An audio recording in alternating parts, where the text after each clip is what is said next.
Si toi aussi t'en as marre de créer du contenu tous les jours alors que tu as 200 posts qui t'attendent sur ton compte Instagram, LinkedIn ou Facebook, cette vidéo est faite pour toi. Mean bread and butterflies? Oh, yes, of course. Hmm? Salut à tous, c'est Aude, j'espère que vous allez bien et on se retrouve aujourd'hui pour une vidéo qui m'a été beaucoup demandée sur le recyclage de contenu. Je vais vous montrer dans cette vidéo des exemples hyper concrets de choses que j'ai déjà mis en place avec les résultats obtenus et concrètement, ça va changer votre vie. Dans cette vidéo, on va voir deux choses. La première chose, comment est-ce que vous pouvez faire passer votre contenu Instagram, LinkedIn, Facebook, tout ce que vous voulez, de contenu de visibilité, faire du contenu de conversion. Le contenu visibilité, c'est un peu le contenu que tous les coachs Instagram vont vous apprendre, c'est-à-dire gagner en visibilité, faire des posts qui vont être enregistrés, qui vont devenir viraux, des reels, tout ce que vous voulez. Le contenu de conversion, lui, va peut-être être un petit peu moins viral, mais va vous permettre de vendre. Et est-ce que c'est pas le but quand on crée du contenu en tant que formateur, coach, consultant, que de venir faire de la conversion? Et la deuxième chose qu'on va voir également, c'est comment est-ce que vous pouvez faire pour dupliquer un petit peu votre recyclage, c'est-à-dire non pas juste passer un post Instagram à un autre post Instagram sous un autre format, mais tout simplement de passer d'une newsletter à une vidéo YouTube, à un podcast, à un post Instagram, ou LinkedIn, ou Facebook, peu importe là où vous êtes. Je vous propose qu'on voit ensemble plusieurs exemples et on commence par Instagram versus Instagram. Ça, c'est un post que j'ai fait du coup le 5 octobre 2023. Honnêtement, c'est déjà un post qui avait extrêmement bien marché. Si on va regarder un petit peu ensemble les statistiques, sur celui-ci, on avait 135 likes, 38 commentaires et 118 enregistrements. Par rapport à mes habitudes consommateurs, c'est déjà au-dessus de ma moyenne. On voit que j'avais touché pas mal de non-followers. Et si on va regarder au niveau des visites du profil, on est à 44 visites de profil. On est à 7 appuyés sur le lien externe et on est à 3 nouveaux followers par rapport à ce post. Ici, on est vraiment sur un post de visibilité. Là, le but pour moi, c'était que les personnes enregistrent. Donc, on est sur la vraie checklist Lead Magnet où j'allais donner directement ce que tu dois faire pour ta page de capture, pour ta page de remerciement, pour ta séquence mail, pour ta newsletter, etc. avec des petits tips écrits comme ceci. Donc là, il n'y avait pas forcément de but particulier en plus que celui du fait d'avoir des enregistrements. Alors potentiellement, j'avais même pas mis en fait, voilà, j'avais mis tu veux la partie 2. Ok, je sais même pas si je l'ai faite honnêtement. Et surtout, je leur parlais même pas d'un des produits que je faisais. Donc là, clairement, c'est un pur poste de visibilité. Maintenant, ce poste-là, on l'a repris mot pour mot, vous allez voir. Et on l'a transformé comme ceci. Un freebie, ce n'est pas un e-book, une masterclass, etc. Un freebie, c'est un livrable, un accès simplifié à une offre, une mailing list, une campagne mail, des potentiels clients. Est-ce que vous voyez la différence entre les deux? Dans le premier, on était très sur je te donne la solution, la vraie checklist pour faire tes pages de capture, ton lead magnet. Ici, on vient creuser la problématique. Là, je leur parle pas de leur solution, je leur parle des symptômes qu'ils vivent au quotidien. En gros, qu'ils se disent, OK, je suis en train de créer un freebie, je suis en train de faire un e-book. Non, c'est pas juste le e-book, c'est tout le reste autour. Ensuite, deuxième slide, là on part sur donner du contexte. Vous voyez, dans la première, j'étais partie tout de suite sur voilà ce que tu dois faire sur ta page de capture. Ici, je donne du contexte. Et ensuite, c'est du pur copier-coller. C'est-à-dire que ça, c'est la même étape. La même étape 2, la même étape 3, la même étape 4. Tout est la même chose. Maintenant, observons un petit peu les statistiques. Donc ici, on est à 135 likes, on est à 118 pour l'autre, 14 commentaires sur l'autre, on a beaucoup plus de commentaires. Et sur celui-ci, on est à 167 au niveau des enregistrements. Ce qui est quand même beaucoup pour un post comme celui-ci avec une première de couverture comme celle-ci. Maintenant, si on va voir les activités du profil, on voit qu'ici j'ai 43 personnes qui sont allées sur mon profil, 21 personnes qui sont allées sur mes liens externes. On était à 7 sur celui précédent et j'ai gagné 9 followers. Sur celui précédent, on avait gagné uniquement que 3 followers.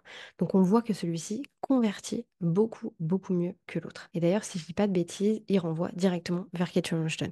Je vais être honnête avec vous, grâce à ce post, je crois que j'ai fait 3 ventes. Grâce au post précédent, je crois que j'ai fait, je le sais très bien, 0 vente. Donc déjà ici, on voit directement l'impact de l'un à l'autre. Maintenant, exemple numéro 2, on va pas voir d'Instagram à Instagram, mais on va voir de newsletter à vidéo YouTube. Ça, c'est une newsletter qui est sortie, je crois, pendant le mois d'avril. Donc, une méthode simple pour t'organiser, qui fonctionne vraiment. Même chose ici, je donne du contexte. Ici, je donne du contexte. Ici, je donne du contexte. Et ensuite, je leur parle tout de suite de la méthode. La méthode 4 se passe sans grande surprise en 4 étapes. Et ensuite, je leur donne la technique pour pouvoir le mettre en place, etc., etc. Le but de cette vidéo-là, c'était tout simplement de, un, leur donner une information. Là, pour le coup, c'est vraiment juste quelque chose de valeur. Mais surtout, moi, j'ai ici un petit questionnaire qui va me permettre de pouvoir créer un nouveau produit. Et en fait, l'intérêt, il est simple. C'est tout simplement de pouvoir faire de la veille client idéale et pouvoir comprendre les problématiques de mes clients par rapport à organisation et productivité. Néanmoins, je ne me suis pas arrêtée là. J'ai écrit cette newsletter pendant le mois d'avril. Et ce qui s'est passé ensuite, c'est que je me suis dit, bah, pourquoi pas faire une vidéo YouTube? Tant qu'à faire, autant recycler. Et c'est comme ça que j'ai sorti la vidéo que vous avez juste ici, la méthode la plus simple pour apprendre à s'organiser, qui est une vidéo du coup de 9 minutes où j'apprends aux personnes comment s'organiser. Et si on regarde à l'intérieur de cette partie-là, donc là je vous montrerai pas parce que c'est sur YouTube Studio, les statistiques sont extrêmement bonnes. Je suis complètement en vert là-dessus, au niveau de la miniature, au niveau du watch time et également au niveau du nombre de personnes qui ont regardé cette vidéo. Donc là, comment est-ce que ça s'est passé? J'ai tout simplement pris la newsletter et je l'ai transformée en vidéo YouTube. Donc là, c'est un process qui est un peu particulier. Ici, on va pas forcément parler du process. Là, je veux juste vous montrer ce qu'il est possible de faire. Et d'ailleurs, j'ai pas encore fait le cas, mais forcément, vous vous doutez bien qu'il y aura un post Instagram qui va être fait sur le sujet. Voyons ensemble un troisième exemple pour vous montrer comment je suis passée de newsletter à post Instagram. Ça, c'est une newsletter qui a été envoyée au mois de mars. Donc, une question pour savoir si ta to-do list est efficace. Même chose, dans ce cas-ci, je donne du contexte sur les deux premiers piliers et ensuite, je vais tout simplement passer sur la méthode.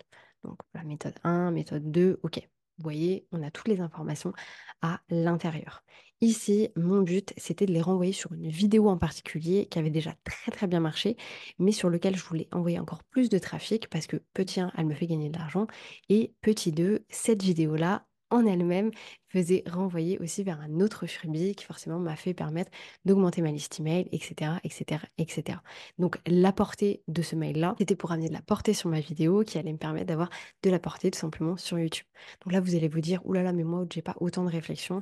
Vous allez voir qu'avec le temps, ça vient. Quand on commence à avoir différents types de réseaux, on arrive à faire cette imbrication, cette synergie, cet écosystème qui nous permet aussi de tout venir développer. Et ensuite, bien entendu, j'ai décidé d'en faire un post Instagram qui est devenu voilà comment tu vas enfin finir ta to-do list le vendredi à midi.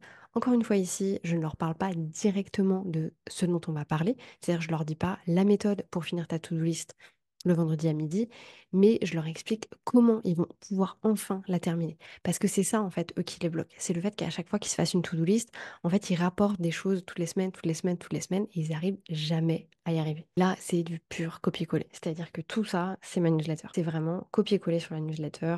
C'est exactement la même chose. Et celle-ci, directement, renverra vers ma masterclass pour arrêter de perdre du temps cette année. Donc, arrêter de s'éparpiller pour atteindre ses objectifs. Pareil, c'est un post qui, si je dis pas de bêtises, a assez bien marché, je pense, au niveau des enregistrements. On n'est que à 45, ok. 83, 8, 45 enregistrements, 4 followers, 31 visites de profil et appuie sur le lien externe, seulement 2. Mais honnêtement, je sais que c'est un post qui m'a valu pas mal de DM et potentiellement pas mal d'ouverture derrière. Donc honnêtement, ça me plaît. Pourquoi est-ce que j'ai envie de vous montrer ça? C'est aussi tout simplement pour vous dire que vous pouvez recycler votre contenu. Alors là, bien entendu, ce sont des choses qui sont sorties à des semaines, des jours ou des semaines d'intervalle. Donc forcément, ça se voit pas trop pour les personnes qui me suivent d'absolument partout. Et en soi, c'est pas gênant parce que ça mène de la répétition. Et pour rappel, pour que quelque chose rentre dans la tête des gens, il faut que ce soit répété 7 fois. Donc c'est pas gênant pour vous de faire de la répétition. Au contraire, comme ça, ils auront en fait ce sentiment de ah putain, j'ai déjà vu ça, c'est vrai qu'il en a déjà parlé. Ok, vas-y, cette fois-ci, je mets en place. La première fois, j'étais intéressée. La deuxième fois, je comprends mieux. La troisième fois, potentiellement, je mets en place. Donc, n'hésitez pas à recycler et tout simplement à réinterpréter, à peut-être changer l'approche et forcément à changer l'accroche. Et d'ailleurs, ça m'amène à vous amener à avoir une réflexion beaucoup plus grande au niveau de votre calendrier éditorial et de votre stratégie de contenu. Moi, toute ma stratégie de contenu, elle est tirée de base de mes différentes thématiques, de ma chaîne YouTube, de la newsletter, du podcast et du compte Instagram. C'est-à-dire, c'est pas juste je fais ça sur Insta, ensuite on va peut-être faire ça sur YouTube, ensuite on va peut-être faire ça sur le podcast. Absolument pas. Tout est imbriqué les uns avec les autres pour être sûr que ça ait du sens et que je puisse justement réutiliser comme ceci un maximum. Maintenant, je vous propose de vous montrer un exemple très concret de comment est-ce que vous pouvez faire cette transformation, par exemple avec Instagram. Prenons comme exemple celui-ci. Comment se fixer un objectif? Donc là, clairement, je vais te donner la solution. Sauf que se fixer un objectif, pour plein de personnes, ça ne veut absolument pas dire la même chose. Je vous donne un exemple concret. Imaginons demain, vous voyez un post, comment en finir avec le syndrome de l'imposteur. Quelqu'un qui ne connaît pas le terme syndrome de l'imposteur ou qui part du principe qu'il n'a pas le syndrome de l'imposteur ne va même pas regarder votre post. Il va passer complètement à travers. Par contre, si vous faites un post avec comment en finir avec l'angoisse que tu as à chaque fois que tu dois commencer un live, le stress qui va monter à chaque fois que tu dois rencontrer une nouvelle personne, le fait d'avoir mal au ventre à chaque fois que tu as un nouvel appel de découverte parce que tu n'es pas sûr d'arriver à vendre ou tu as peur de vendre et ensuite tu as peur de décevoir, c'est ça le syndrome de l'imposteur. Et tout de suite, en parlant des symptômes beaucoup plus forts, là, on va attirer les personnes. Là, les personnes vont se dire, elle est en train de me parler à moi. J'ai peut-être pas le syndrome de l'imposteur, mais là, ce qu'elle me dit, ça me parle complètement. Et bien là, c'est la même chose. Comment se fixer un objectif? Ça ne veut absolument rien dire. Ensuite, je donne même pas de contexte. C'est-à-dire, je vais tout de suite dans les notions. Là, j'ai perdu les personnes tout de suite. Il y a trop de fanfreluches, il y a trop de choses. Honnêtement, c'est pas un bon poste. Voilà. Et toi, comment tu te fixes tes objectifs? Dis-le moi en commentaire. Non. Clairement, non. Par contre, ce qu'on pourrait très bien faire, je vous ai fait une petite transformation pour vous montrer, ça serait de passer à ça. Tu en as marre de planifier toute ta life, business et perso, mais de ne jamais avancer réellement. Découvre comment changer des choses immédiatement. Et là, je redonne du contexte et ensuite je peux redonner les notions. Mais là, tout de suite, on est sur un sentiment du quotidien. En fait, quelque chose où la personne va se dire, putain, tous les jours, c'est la même chose. Tous les jours, je fais une to-do list. Tous les jours, je fais des plans sur la comète. Et en fait, je fais rien. Je passe mon temps à m'organiser, mais en fait, j'arrive pas à planifier. Et quand je planifie, j'ai des imprévus. Et quand j'ai des imprévus, je passe pas à l'action. Et après, je culpabilise. Et après, je procrastine, etc., etc., etc. Donc, tout ça doit être vraiment redirigé vers un sentiment du quotidien et non pas la solution qu'ils ont envie d'obtenir. La solution, c'est d'apprendre à comment à se fixer des objectifs. C'est ce dont ils ont besoin. Mais leur envie à eux, c'est quoi? C'est de planifier leur life, c'est d'avoir des résultats, c'est d'avancer dans leur vie. Et c'est concrètement d'avancer vers leur vie de rêve. Et c'est ça dont vous devez leur parler. On fait un deuxième petit exemple. N'hésitez pas à me mettre des commentaires ou à m'écrire sur Instagram si ce genre de vidéo vous plaît, si vous aimeriez qu'on en fasse un petit peu plus. Si vous voulez également que je le fasse avec vous pour qu'on puisse voir par rapport à des contenus qui sont complètement différents, en gros, de ma niche. Donc là, j'ai pris celui-ci. Pourquoi tu travailles mieux à la dernière minute? Donc là, ok, on a donné du contexte, c'est déjà un petit peu mieux. Ok, très bien. Et ensuite, je donne des petits points. Ok, tu peux faire ça, tu peux faire ça, tu peux faire ça. Là, je sais pas si vous voyez la flemmardise de la meuf qui n'a même pas cherché à remettre des emojis qui apparaissaient avec Canva, quoi. Anyway, c'est n'importe quoi. Donc ici, on est déjà un petit peu plus sur un sentiment du quotidien, c'est-à-dire une envie. Pourquoi est-ce que tu travailles mieux à la dernière minute? Parce que ça, les gens peuvent en fait se sentir appelés par ça. Et ils peuvent se dire, ok, oui, moi je travaille à la dernière minute, ça va m'intéresser. Néanmoins, j'ai mieux.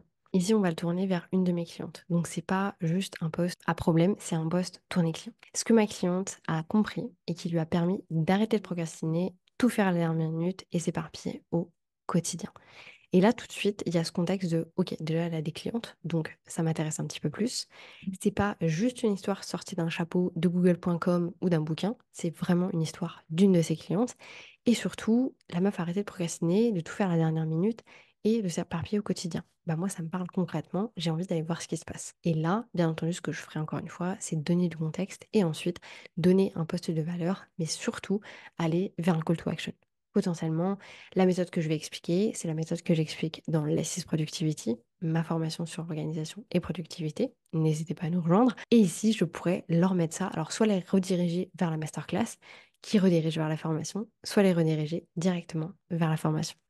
C'était tout pour cette vidéo. J'espère que ça vous aura plu de voir un petit peu comment est-ce que moi je fais personnellement pour recycler mon contenu. Je ne dis pas que vous ne pouvez pas faire des posts, comment se fixer un objectif, 3 méthodes pour, 5 étapes pour, etc. Je dis juste que c'est pas du tout le même type de contenu. Ça va vraiment être du contenu de visibilité, alors que vous, si jamais vous voulez vendre tous les jours comme moi, ce que vous cherchez à faire, c'est du contenu de conversion pour que les gens vous donnent leur email adresse, décident d'acheter, vous envoient un DM, etc. Les commentaires, les enregistrements, c'est bien. La vente, c'est mieux. Moi, je vous laisse là-dessus. Je vous souhaite une bonne journée, une bonne matinée, une bonne soirée, peu importe quand est-ce que vous allez regarder cette vidéo. Et je vous dis à bientôt pour une nouvelle vidéo.